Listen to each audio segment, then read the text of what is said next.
जोधपुर की मशहूर कथावाचक और युवा साध्वी प्रेम बैसा अब हमारे बीच नहीं रही, लेकिन उनकी मौत अपने पीछे कई ऐसे सवाल छोड़ गई है जिन्होंने राजस्थान में हलचल पैदा कर दी। एक मामूली सा जुकाम, एक इंजेक्शन और उसके महज 30 सेकंड बाद मौत। क्या ये सिर्फ एक इत्तेफाक था या फिर इसके पीछे कोई गहरा राज छिपा है? नमस्कार, मैं हूं आदित्य। इंडिया.com में आपका स्वागत है।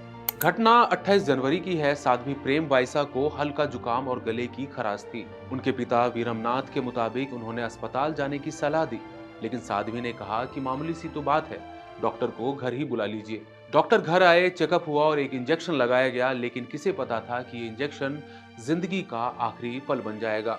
इंजेक्शन लगने के ठीक 30 सेकंड बाद उनकी हालत बिगड़ने लगी। उन्हें सांस लेने में दिक्कत हुई, बेचैनी बढ़ी और वो निढाल हो गई।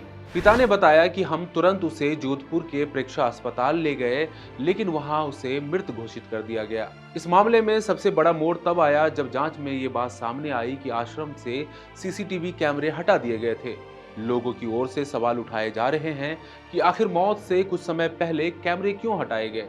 इसके साथ ही सोशल मीडिया पर एक कथित सुसाइड नोट भी वायरल होने लगा, जिसने इस पूरी कहानी को और भी ज्यादा उलझा दिया है। समर्थकों का आरोप है कि साध्वी पर किसी बात का भारी दबाव था।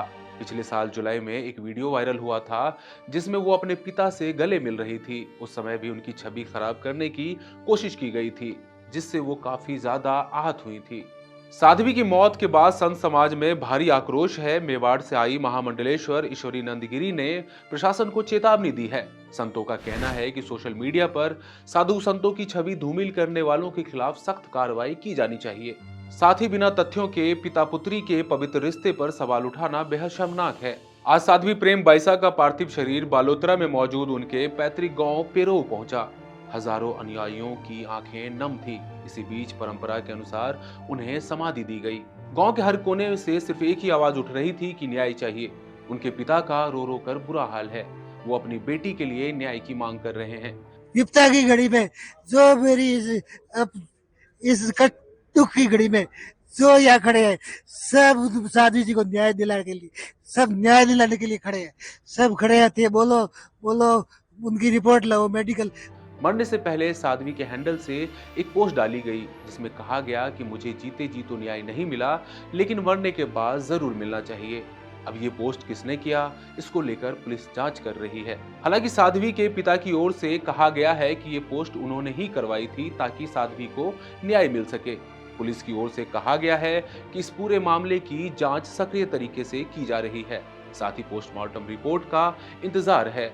साध्वी जी हैं, इनके पिताजी द्वारा ऐसा बताया गया कि इनकी कल थोड़ी तबीयत खराब थी, जिस पर इन्होंने किसी प्राइवेट कंपाउंडर को बुलाया था।